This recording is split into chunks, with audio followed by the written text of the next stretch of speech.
Pas tengah malam, betul aja dari arah hutan yang deket sama rumahnya Uda Samsul ini muncullah si Inyak Balang ini.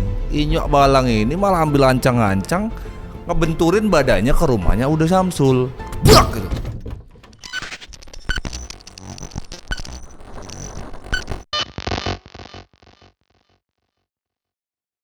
Selamat datang di Cerita di Dalmuk di episode 27. Nggak usah pada berdebat logat aja di TikTok rame banget. Bang, lo ini Jawa, Lampung, Sumatera apa gitu. Gue berusaha sebisa mungkin untuk membawakan ceritanya berdasarkan daerahnya. Kalau bisa pas ya pas, kalau nggak usah didebatin. Oh gitu ya diributin, Tuman. Nah hari ini kita akan ke Sumatera Barat, tepatnya ada di Minang. Di kisah kali ini gue akan membawakan sebuah cerita yang disebut dengan Inyak Balang. Inyak Balang itu apa bang? Inyak Balang itu menurut kepercayaan warga Minangkabau itu dipercaya sebagai harimau Sumatera. Tapi bukan sembarang harimau nih. Karena harimau ini dipercaya sebagai leluhur yang menjaga kampung mereka zaman itu. Di mitos ya, Inyak Balang ini tugasnya untuk menjaga hukum adat dan juga agama yang ada di warga sana. Nah, Inyak Balang ini sosok penggambarannya mungkin kayak manusia harimau gitu atau siluman harimau gitu, tapi yang baik gitu. Karena Inyak Balang ini suka betul sama orang yang soleh-soleha, sama orang yang taat beragama. Dan juga Inyak Balang ini benci betul sama pendosa, penjinak, itu gak suka dia. Nah sama lah kayak kisah yang ada di cerita ini, yang dialami sama Uda Samsul. Uda Samsul ini dikenal sama warga sekitar sono tuh sebagai orang yang alim, yang taat beribadah, yang kira-kira disegani lah sama warga-warga di sekitar sana. Tapi yang bikin bingung, kenapa Inyak Balang nih datang ke rumahnya Uda Samsul ini bukan ke rumahnya pendosa. Padahal kan Uda Samsul ini kan tokoh agamanya. Ah, kira-kira kayak mana kelanjutan ceritanya? Puslek lagi. Siapin kopi dan jam 9. Oke, relax. Sini gue ceritain.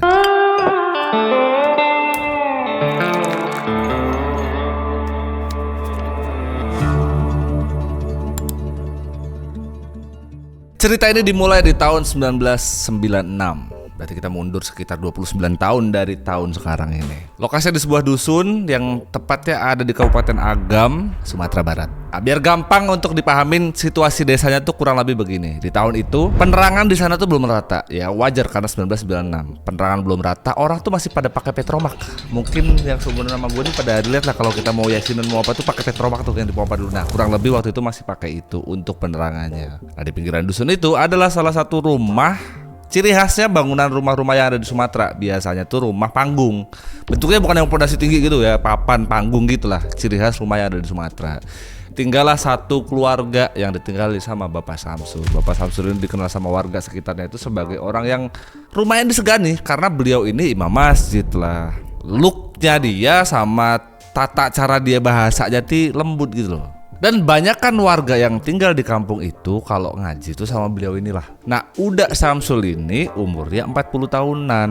Beliau juga sudah menikah, istrinya umurnya 36 tahun. Namanya adalah Uni Nisa. Mereka berdua tinggal di rumah itu nggak hanya berdua aja. Mereka berdua ini tinggallah dengan satu ponakan mereka. Ponakannya namanya adalah Wulan. Wulan ini masih muda lah, masih umuran 28 tahunan. Kenapa sih Wulan ini tinggalnya sama Uda Samsul bang? Karena Wulan ini sudah yatim piatu.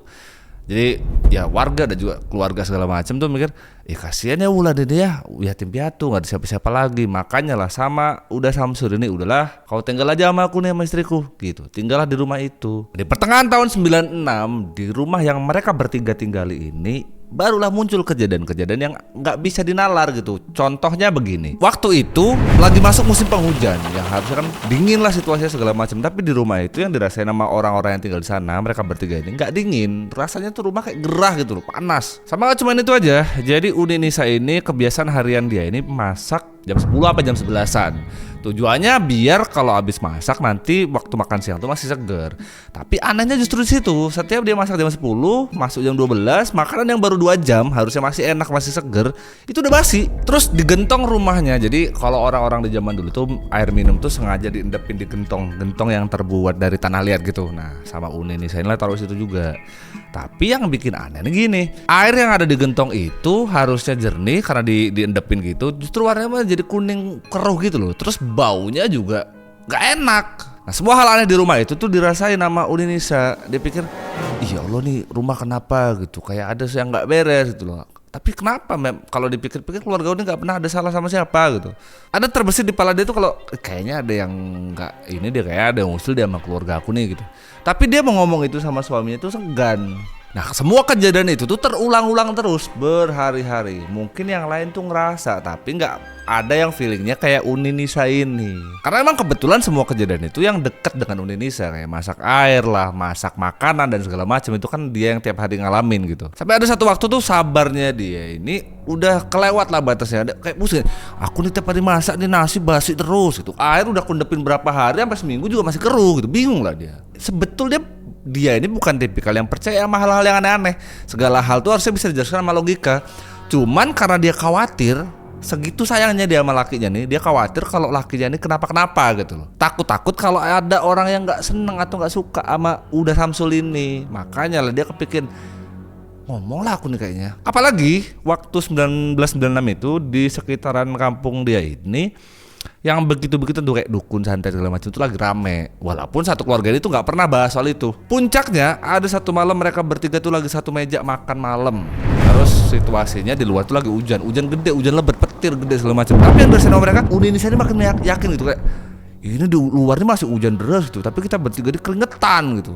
Gak masuk akal kan, harusnya mah kedinginan dalam situasi hujan begitu kan. Akhirnya lah Uni Nisa nggak tahan, ngomong lah dia sama suaminya. Udah, Nisa ini rasanya udah gak kuat lagi. Rumah nih tiap hari rasanya panas. Nasi yang tiap hari Nisa masak juga tiba-tiba jadi basi. Perasaan Nisa gak enak betul. Kayaknya ada orang yang jahat mau ngirim sesuatu sama Uda. Nah denger itu Uda Samsul diam aja gitu perhatiin istri yang ngomong gitu. Disaut lagi sama istrinya, kayak mana kalau kita nih minta tolong aja sama Datu, urusan begini-begini Datu itu yang biasanya bantu. Nisa gak mau apa-apa udah. Nisa cuma gak mau Uda kenapa-kenapa dan keluarga kita selamat. Dengar perkataan istrinya di kalimat yang kedua tadi, barulah ngerespon Uda Samsul. Astagfirullahaladzim, istriku, sejak kapan kamu nih percaya-percaya begini? Nggak boleh kamu nih lebih percaya sama dukun daripada sama Allah. Gitu yang dia bilang sama Uda Samsul. Jadi gue lupa bilang tadi, Datuk yang dimaksud sama Uni Nisa ini orang ngerti gitu loh, orang pinter kayak dukun gitu lah. Bukan gitu udah maksudku gitu yang dijawab sama istrinya. Terus semua hal yang kita rasain ini marah-marah tuh Uda Samsul tuh. Mulai nasi yang basi lah, rasa yang panas di rumah ini, ya anggaplah itu sebuah cobaan, nggak usah mikir yang aneh-aneh. Kau dengar ya, nggak ada yang namanya setan itu masuk rumah kita. Justru kalau ada setan masuk rumah kita, setan ini masuk rumah kita kepanasan. Kan rumah kita ini pakai sering buat ibadah, sering ngaji. Gitulah kurang lebih yang diutarain sama Uda Samsul. Iyalah udah, maafin Nisa lah, Nisa nggak akan bahas-bahas lagi lah begini. Setelah itu nggak pernah dibahas lagi sama dia. Karena memang betul rumah itu panas hawanya tuh bukan karena setan yang kepanasan di rumah itu, bukan juga karena ada yang sirik sama keluarga mereka. Masuk di malam kedua, situasi di perkampungannya Uda Samsul ini ya kayak di kampung biasa gitu loh. Lo denger suara jangkrik lah, denger suara kodok segala macem. Malam tuh rame lah. Karena memang kondisi di perkampungan itu di desa itu tuh masih asri. Tapi malam itu hening, bener-bener gak kedenger apa-apa. Di ruang tengah rumah itu Uda Samsul sama Uni Nisa lagi ngobrol lah, lagi duduk di ruang tengah itu. Nah kayak gue bilang di awal, pencahayaan waktu itu kan belum banyak loh, lampu segala macam itu belum ada. Waktu itu orang-orang sana untuk hari-harian biasa tuh mereka pakai sentir atau semprong. Lo coba googling lah, kalau belum tua atau terus gak ngerti soalnya nih. Ya kurang lebih pakai itu. Nah pakailah lampu itu di ruang tengah itu, tapi malam itu apinya tuh kayak ketiup berkali-kali, kayak lagi ditiupin sama orang. Padahal jendela rumahnya benar-benar ketutup rapat, harusnya nggak ada lah angin masuk. Tapi apinya begitulah, sampai mati lah apinya. Diambil lah sama Uda nih korek. Zaman itu nggak pakai kriket deh, zaman itu pakainya, lu tau gak sih korek kotak yang ada gambar nantak bertiga begini. Nah terus itu gambar orang ngedayung tuh ada 3 biji. Nah korek kayu begitulah yang dipakai sama Uda Samsul. Nah korek ini setiap Uda Samsul tuh cas gitu, baru mau sempet nyala api mati. Berkali-kali, ada kali 5 kali dia begitu tuh, cas mati. Nah pas korek kelima yang dipakai sama Uda Samsul ini, nah, mereka berdua kan lagi begini kan, nyala bangku. Nah kurang lebih lagi begitu. Terus di tengah-tengah situasi itu Uni Nisa tuh kayak ngedenger, ini bukan dengkuran napas orang ya, kayak macan gitu loh. Suaranya kedenger deket banget. Tapi yang ngerasain itu cuman Uni Nisa aja. Uda Samsul ini kayaknya enggak gitu. Kalau iya kan harusnya dia ngerespon, soalnya enggak respon. Tapi Uni Nisa ini mau ngomong itu, apa yang dia rasain ini ke Uda Samsul tuh mulutnya kayak berat gitu. Akhirnya setelah dicoba berkali-kali sama Uda Samsul lah, putus asa lah. Ah udahlah tidur aja lah, kita nih nggak bisa nyala juga lah. Akhirnya tidur lah di ruang tengah itu. Nah kejadian di malam itu sampai pagi tuh nggak kejawab. Apalah alasannya kenapa si Uni Nisa ini mau ngomong tuh kayak berat gitu. Sama apa yang dirasain itu nggak diceritain. Lanjut di malam kedua, bukan cuma Uni Nisa aja yang kerasa. Di malam kedua ini Wulan itulah ponakannya udah Samsul sama Uni Nisa ini yang ngerasain yang aneh di rumah itu. Waktu itu si Wulan lagi tidur di kamar dia. Jam 12:30 lah dia kebangun dari tidurnya tuh di kamarnya. Nah kayak gue bilang di awal, kamar ini kan di rumah panggung gitu, papan gitu kan. Jadi kalau ada apa-apa di bawah tuh pasti kerasa. Mau suara kayak mau ada apa gitu. Itu yang dirasain masih Wulan. Jadi seakan-akan di bawah kamar dia ini kayak, lu tau gak sih kalau sapi yang gatel itu dia garuk-garukin gitu di alas kamarnya si Wulan ini.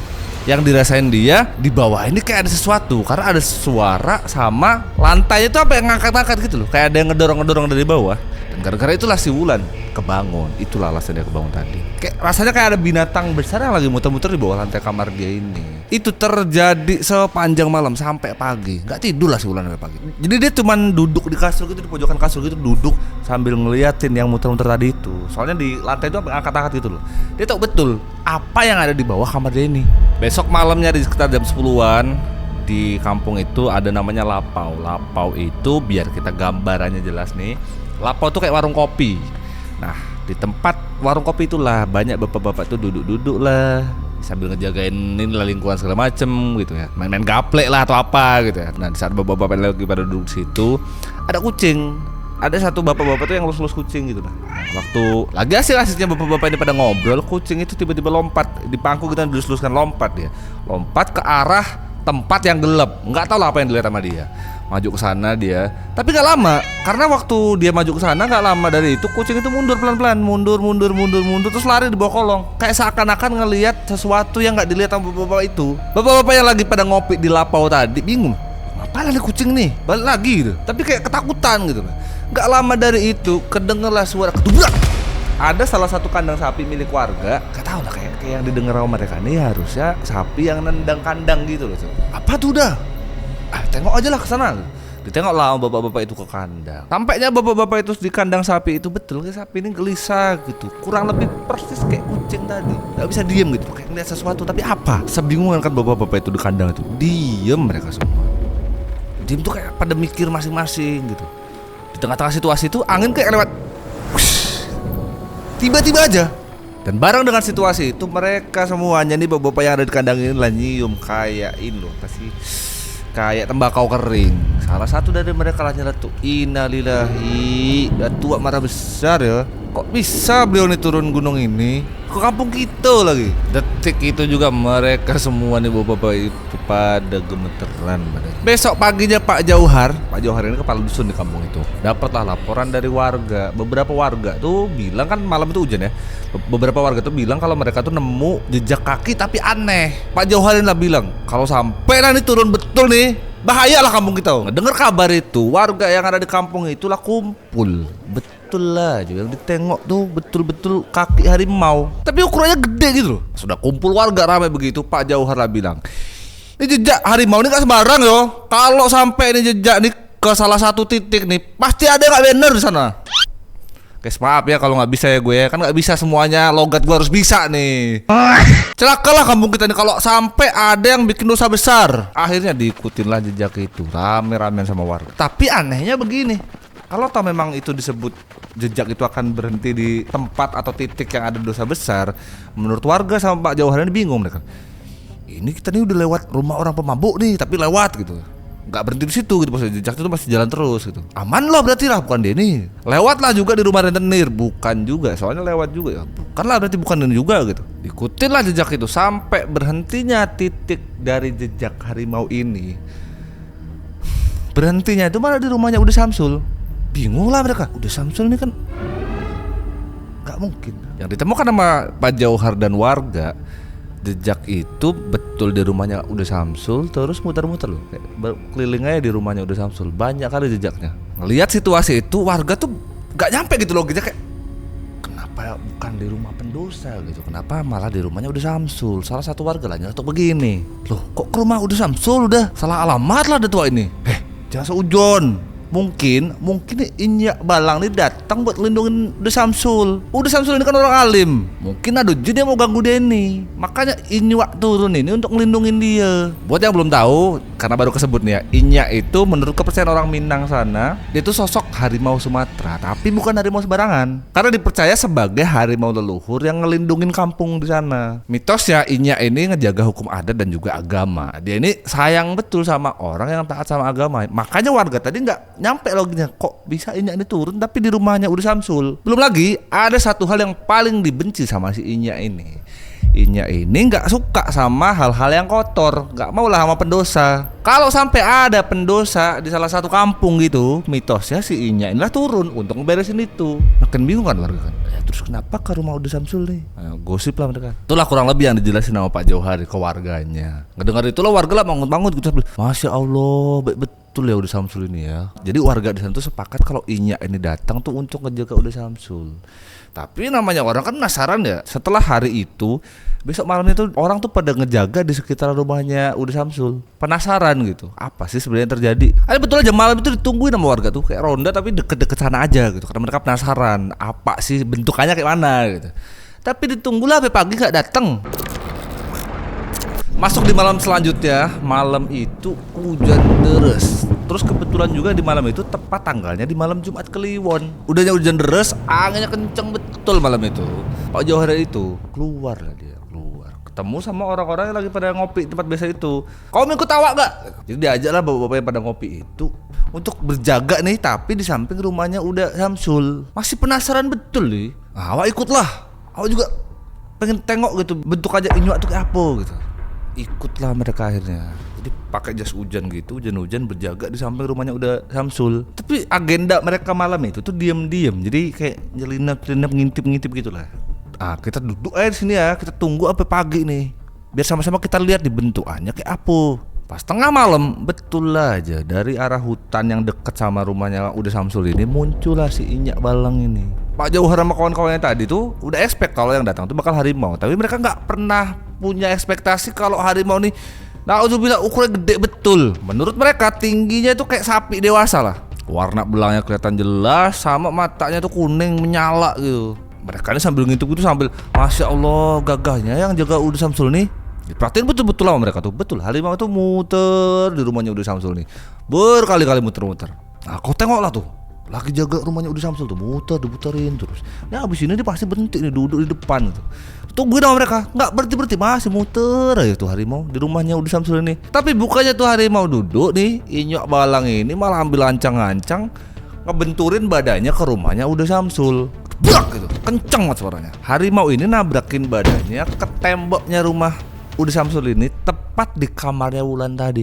Dan karena tembok itu terbuatnya dari kayu, jebol tuh tembok. Pak Johari sama warga tadi bingung, kok dirusak? Ngapa pula lah rumahnya Uda Samsul mau diserang gitu. Mereka semuanya bingung karena pikir mereka Inyak Balang ini datang untuk melindungi rumah Uda Samsul, tapi malah diserang rumahnya. Dan karena Uda Samsul di rumahnya tadi dirinya jebol gede gitu, masuklah tuh badannya Inyak Balang nih masuk ke rumah tembok itu.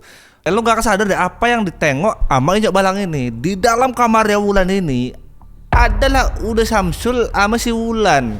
Kepergok lah sama si Inyak Balang. Ngelihat si Inyak Balang nih datang nih, Uda Samsul tuh gelagapan gitu, pakai baju segala macem, langsung minggir di pojokan. Takut karena jaraknya sedekat itu. Napasnya kedenger kencang betul. Terus matanya tuh loh kayak natap matanya Uda Samsul itu marah. Terus berkali-kali nih harimau tuh ngeraung depan mukanya Uda Samsul pas. Uni Nisa yang ngedenger karena ada ribut-ribut begini bangun lah, langsung ke kamarnya si Wulan. Kaget betul dia ngelihat suaminya ada sama ponakan dia. Astagfirullah, udah ada apa nih? Ngapa pula udah di kamarnya si Wulan? Makin bingung lagi Uni Nisa ini ngelihat ada Inyak Balang di situ. Tapi Uda Samsul udah gak bisa ngomong apa-apa, dia bener-bener ketakutan gitu. Belum lagi dia ngerasa bersalah lah sama apa yang dilakuin dia sini. Sambil ketakutan gitu si Uda Samsul ini sama si Inyak ini, ampuninya, aku dilayang berzina sama si Wulan. Wulan ini lagi hamil anakku. Udah disayang dari awal bingung ngelihat suaminya begitu, betul-betul gak bisa berkata-kata dia. Nangis dia, ampe gak tahan lagi pingsan. Dan semua percakapan yang ada di kamar Wulan tuh didengar lah sama Pak Kades tadi sama warga tadi. Ya Allah, gak nyangka betul aku. Gak betul orang ini. Kecewa lah mereka, karena menurut mereka selama ini orang yang jadi panutan mereka untuk urusan agama di kampung itu ya udah Samsul inilah. Tapi ternyata Pak jadi predator gitu. Terus yang diambil ini ponakan dia sendiri. Detik itu juga nggak ada lagi warga yang respect sama beliau. Setelah udah Samsul ini mengakui semua dosa yang pernah dia lakuin ini, malam itu hujan tuh berhenti lah, angin yang tadinya kencang jadi hening lah pokoknya malam itu. Terus Inyok tadi yang ngeraum depan mukanya sih udah Samsul ini berhenti, udah nggak lagi. Tapi tatapnya masih kenceng, lihat udah Samsul kayak benci betul ngeliatnya. Tapi lebih tenang daripada sebelumnya. Kalau sebelumnya betul-betul kayak harimau mengamuk dia. Tapi sama sekali nggak ada yang diserang, nyerang juga kagak, gigit juga enggak. Harimau ini cuman yang ngedengus saja, kayak apa ya, kalau manusia nggak nyangka kali istighfar kali ya, najis lu jadi orang lu gitu kurang lebih. Habis itulah mundur si Nyak Balang ini, kepalanya tadi masuk di lubang itu mundur, tadi mundur. Tapi setelah itu ditengoklah ke semak-semak itu yang ada Pak Kades segala macam tuh. Itu seakan-akan kayak ngasih isyarat, udah aku buka nih semuanya nih, sisanya kau beresin lah. Pak Kades sama warga tuh sempat Nyak mau nyerang kita nih gitu. Tapi enggak. Setelah itu Nyak Balang nih masuk lagi ke hutan. Terus ngilang aja. Tapi Pak Johar dan kawan-kawan ini yang tadinya pengen ngelihat karomah gitu ya, malah ngelihat ternyata ada pejinah di kampung mereka ini. Kaget lah mereka. Apalagi jinah ini sama ponakan sendiri. Dan setelah malam itu warga tuh rame lah, cerita itu cepet banget, pindah dari kuping ke kuping lah, mulut ke mulut pindah, nyebar lah. Hari itu pagi-pagi ya tuh, udahlah salah satu dari mereka itu teriak, ada pejinah di kampung kita. Setelah kejadian itu, Pak Jauhar ini sama warga tadi, langsung mereka ke pos ronda, kentongan tuh kentongin lah. Mereka teriak-teriak, ada yang pejinah di kampung kita, sambil kentong-kentong. Semua warga malam itu bangun, kumpullah malam itu warga, bapak, ibu-ibu lah semuanya datang ya. Datang udah nggak ada assalamualaikum lagi lah, datang lah dobrak aja ke rumahnya udah Samsul ini. Begitu mereka masuk, betul yang mereka lihat ya sesuai kejadian di awal tadi gitu. Nah ibu-ibu nih yang lihat si Uni Nisa ini pingsan, dibopong lah nih sama warga ini, pindah ke ruang tamu. Di dalam kamar itu yang ditemukan warga udah Samsul ini udah nangis lah, celananya nih sampai kencing-kencing gitu loh dia saking ketakutannya gitu. Gak bener nih orang nih warga. Tapi malam itu gak main hakim sendiri karena warga Minang itu percaya dan menjunjung tinggi akan adat gitu. Jadi gak ada lah main hakim sendiri karena menurut mereka hukum adat itu lebih menyakitkan daripada hukum fisik. Diseret sama warga mereka, diseret di halaman rumahnya Pak Samsul ini. Hujan-hujan becek-becek bawa keluar. Malam itulah Pak Jauhar langsung ngadain sidang adat. Sepakatlah mereka semua Gak boleh ada pejinah di kampung kita nih. Pejinah harus dibuang lah jauh-jauh dari sini. Ini tuh hukuman yang paling mengerikan untuk orang sana. Karena artinya lo akan dianggap mati di sana. Gak boleh lagi kau nginjakin kaki ke kampung itu. Gak boleh lagi pokoknya kau ini ada kelihatan lagi di Tanah Minang. Dan kalau kau sampai mati nih, dan gak boleh dikuburin di Tanah Minang ini. Di perantauan kau aja lah. Jadi hubungan darah, hubungan sosial tuh benar-benar putus total. Malam itulah si Wulan ini sama Uda Samsul diarak sama warga di perbatasan desa. Uni Nisa ya bingung lah mereka. Uni Nisa bingung loh, udah nggak bisa ngomong apa-apa lagi. Betul juga nih pelakunya emang suamiku begini gitu. Nggak bisa ngelarang atau apa gitu. Udah biarin berjalan aja. Sampai di perbatasan desa lah Pak Jauhar nih bilang nih sama mereka berdua nih, pergilah kau berdua nih, pantek kau. Gak usah lah kau tengok ini lagi belakang gitu. Jejak kaki kalian berdua diharam di kampung ini. Setelah itu Samsul dan Wulan pergi dari kampung itu dan gak pernah kelihatan lagi. Itulah cerita dari uaknya Buruk. The moral of story ya gitu ya, namanya laki ya, udah dicoba sama duit lolos, coba sama jabatan, kedudukan, sama kehormatan udah lolos ya. Cobaan ketiga ini yang susah nih. Wadon lagi. Mending di sini nggak di Eropa nih. Nah untuk terhindar dari itu semua seperti biasa ingat di atas, sholat tuman.